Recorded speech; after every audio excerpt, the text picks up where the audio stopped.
আজ ওমর ২১শে ফেব্রুয়ারি আন্তর্জাতিক মাতৃভাষা দিবস। আজ এই দিনে মাতৃভাষার জন্য বুকের তাজা রক্ত ঢেলে দিয়েছিল সালাম, রফিক, বরকত, জব্বার সহ নাম না জানা হাজারো শহীদ।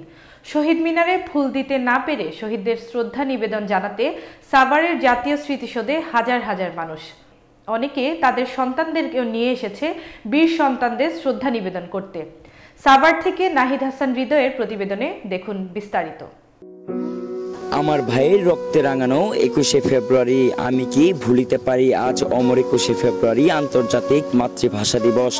আজ এই দিনে মাতৃভাষার জন্য বুকের তাজা রক্ত ঢেলে দিয়েছিল সালাম, রফিক, বরকত, জব্বার সহ নাম না জানা হাজারো শহীদ। ১৯৫২ সালের এই দিনে ৮ ফাল্গুন মায়ের বাংলা ভাষাকে তৎকালীন পূর্ব পাকিস্তানের রাষ্ট্রভাষা করার দাবিতে ঢাকায় আন্দোলনরত বাঙালি ছাত্রদের উপর নির্বিচারে গুলিবর্ষণ করে পূর্ব পাকিস্তানের পুলিশের এই গুলিবর্ষণে কয়েকজন তরুণ ছাত্র সেদিন শহীদ হন, যাদের মধ্যে শফিক, রফিক, জব্বার, শফিউর, সালাম, বরকত সহ উল্লেখযোগ্য। এই কারণে এই দিনটি শহীদ দিবস হিসেবে চিহ্নিত হয়ে আসছে বাঙালি জাতির মধ্যে।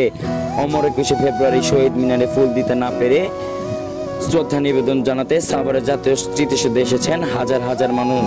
অনেকে তাদের সন্তানদেরকেও নিয়ে এসেছে সাথে করে শ্রদ্ধা নিবেদন করতে।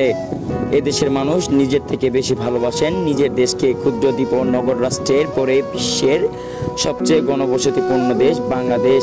মাত্র ৫৬,০০০ বর্গ মাইল ও ১,৪৮,০০০ বর্গ কিলোমিটার এই ক্ষুদ্র আয়তনের দেশটির মাতৃভাষা বাংলার জন্য যারা বুকের তাজা রক্ত দিয়েছে, আমরা তাদের কখনো ভুলবো না। বাংলার ১৬ কোটি মানুষ ভালোবাসে এই বাংলার বীর সাহসী সন্তানদের।